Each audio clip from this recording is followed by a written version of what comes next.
Et donc, l'allocution d'Emmanuel Macron est prévue demain soir à 20h. Prise de parole du président de la République 3 jours après la promulgation éclair de la loi sur la réforme des retraites. Mais alors à quoi s'attendent les Français de cette allocution du chef de l'État?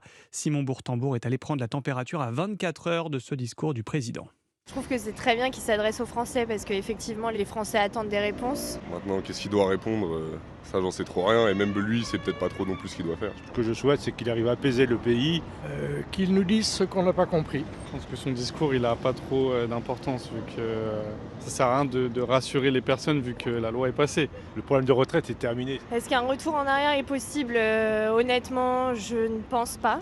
Il faut penser à tous les autres problèmes, tous les autres chantiers qu'il y a à mettre en marche. J'aimerais bien qu'il me rassure, mais alors qu'est-ce qu'il pourrait me dire pour me rassurer? Je sais pas, parce que je vais travailler jusqu'à 64 ans, ça, c'est sûr.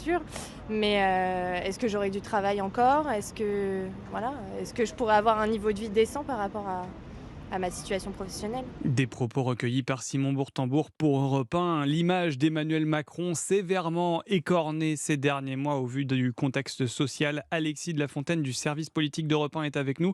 Emmanuel Macron s'attend à une grosse séquence demain pour rebondir et surtout sortir d'une crise politique et démocratique. Alexis de la Fontaine. Oui, politique tout d'abord. Demain à 15 heures, le chef de l'État réunit ses ministres les plus proches à l'Élysée.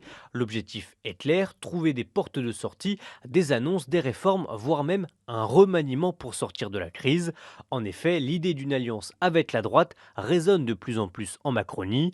40 députés les Républicains n'ont pas voté la censure, c'est vers eux qu'il faut se tourner maintenant, glisse un ministre de premier rang. Mais Emmanuel Macron semble encore réticent à l'idée de nommer un LR à Matignon. Ensuite, le président doit sortir de son impopularité actuelle, historiquement basse.